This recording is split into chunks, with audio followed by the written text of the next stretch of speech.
तोहनी जाना दरसन पटना इतना ठंडी काहे पड़ता ना। एगो हमार नाना के दोस्त रहलन आ गर्मी के वजह से मरल जात रहलन तो हमार नाना गइलन लगी लेके आ बर्फे के सिली में खोप देलन। इतना ना ठंडी पड़ल हमार नाना के दोस्त जिंदा हो गइल। वही से इतना ठंडी पड़ता।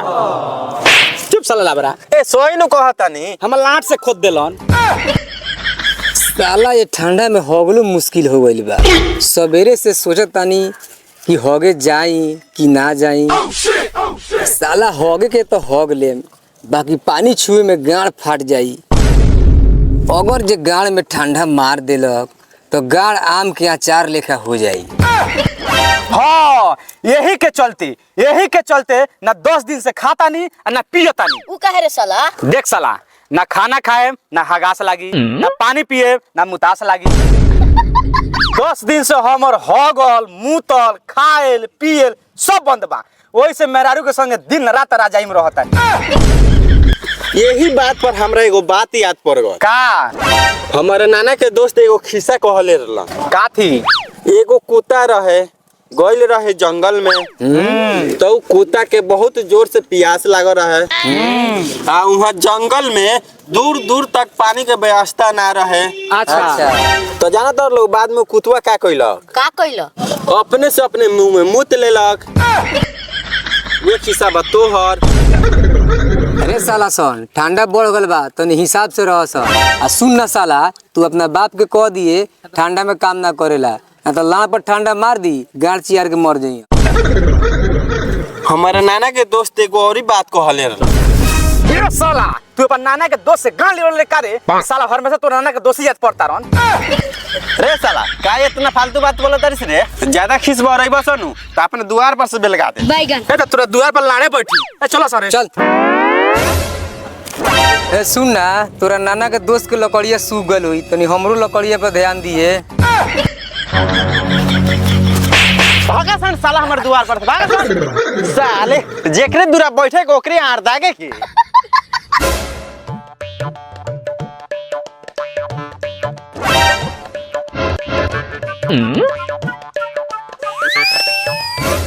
ओ भाइयों सुनवा है ने?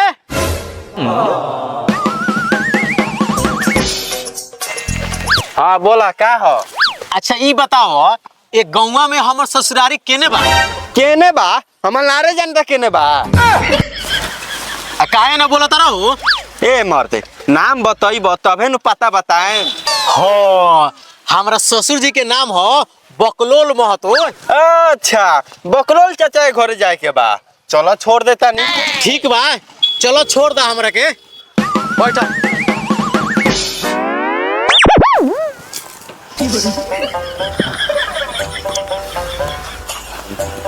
चलो ना होने पूछियो कौना कलर के चड्डी पहनले बानी। हई मुत पियना के तनको लाज बा। हई लइका हेते बड़का हो गल तब हु नहीं के मानत। काहे खिसिया तारू? चलो ना सूते एक बेर तो। आय तोरा लगे कौन सुती रे कोरिया नहाए के कहल जाता तो नहाते नहीं खीस। 1 महीना नहैला भइल हऊ देहिया महक के देखना कुत्ता के गू नियर महकत हऊ। रे भोसड़ी तू हमरा लगे सूत चाहे मत सूत, बाकी हे ठंडी में हम ना नहाए। जो अपने बेटा के भेज पूरा चुरावे जाए के बा।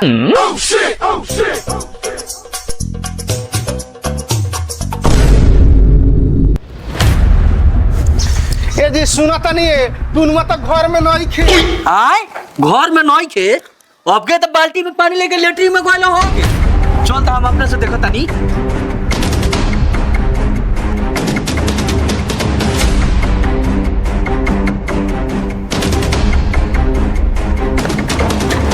टुना ए टुना ए बबू रे गेट खोल ला रे। ए जी जल्दी खोली ना हमरा बेटवा के कुछ हो गल का। और ऊपर बोला तनी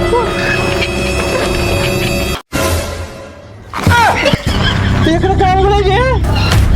ए जी गाल में हाथ काहे लगइले बा?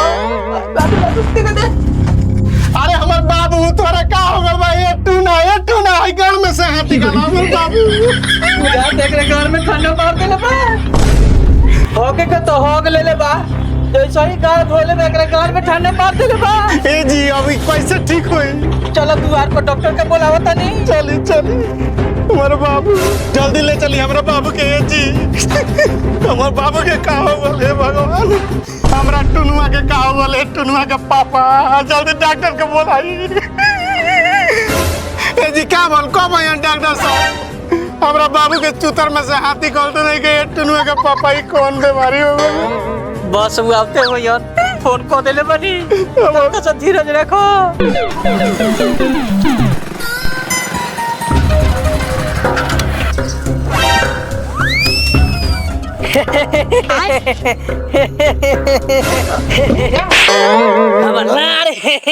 कइले बारा ये ठंडी से हमरे बेटा के गाल फटता आ तू रोटी खानी दांत चिरता रहो। जल्दी इलाज कर हमरे बेटा के। घबराइए मत, अभी इलाज कर रहे हैं।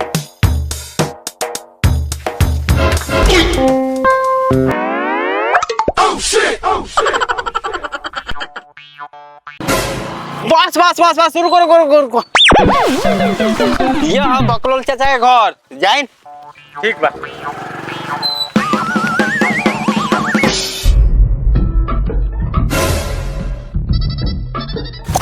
प्रणाम ससुर जी। चलाओ रे, अभी हमरा बेटा के इलाज होता।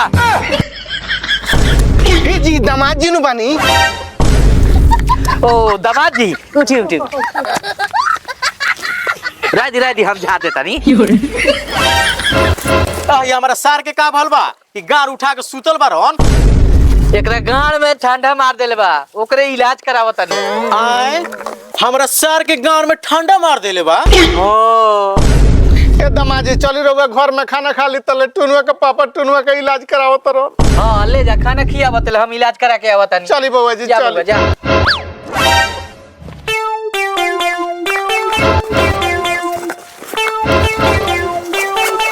का बोल डॉक्टर साहब, इलाज करता नहीं?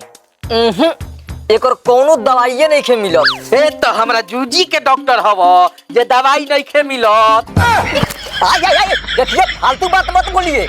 एगो तो साला पहली बार देख रहे हैं कि इसके गाल में ठंडा मार दिया है। चुपचाप हमको इलाज करने दीजिए।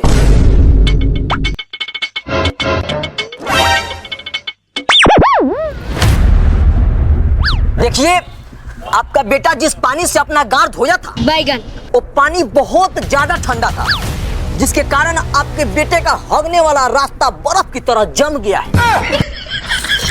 आय जम गया है तो एक और इलाज किएंगे हुई डॉक्टर साहब? बस सब ठीक हो जाएगा, घबराइए मत। बस कुछ माल ज्यादा लगेगा क्योंकि इसमें दशरथ माजी के हथियार का इस्तेमाल करना पड़ेगा। ठीक बा डॉक्टर साहब, रउआ इलाज करी।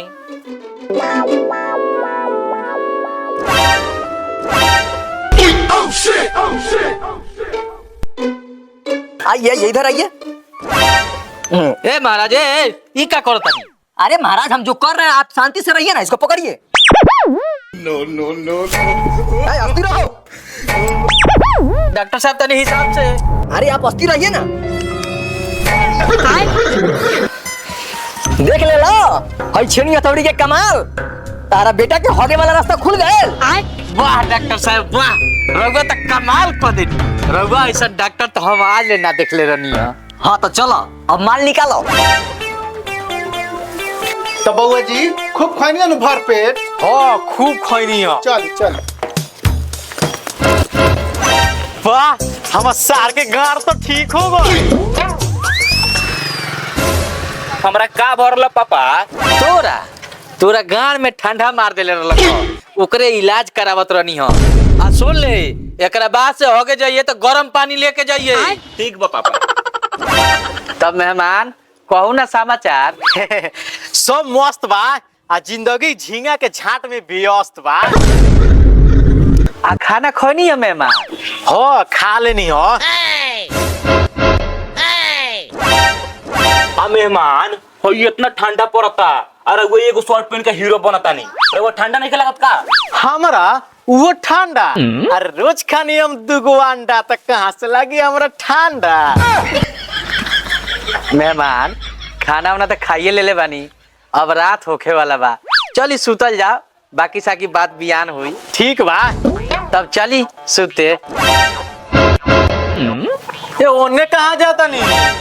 सूते घर में। ए हम घर में नहीं सूतेगा, हम द्वार पर सूतेगा। अरे मेहमान पागल हो गल बनी का और ठंडी में रहुआ बाहर सूते ठंडी हमरा ठंडी उंडी ना लागेला हम बाहरे सूते का मेहमान जी रहुओ खूब मजाक करीले अब रह दी चली घर में सूते हम मजाक नहीं कर रहे हैं हम द्वार पर सोएंगे हमको अच्छा लगता है सुतो सरऊ जब गान में 4 बजे तक ठंडा सेकी तब तारा बुझाई मेहमान जी जिद छोड़ी चली घर में सूत रही बड़ी ठंडा बा। जब अगला आदमी अपना गाल खूंटा में लगा के चिर रहा है तो इससे आपको दिक्कत क्या है? ए अभी तू अपने दामाद के पावर देख लो कहाँ बारा चलो चल घर में मेहमान ना बनियन। टुनवा बड़ बिछाने लिया के मेहमान ला द्वार पे खड़िया में बिछा दे टांग पसार के सुतियो। चल सूतल जाओ घरे चल। होइली मेहमान ओढ़ के सूत रही ठंडा ना लगी। ए हटाओ होने कमर अभी तो अपने जीजा का पावर कहाँ देख ले बारी हम रोज खानी 2 अंडा तो कहाँ से लगे हमरा ठंडा।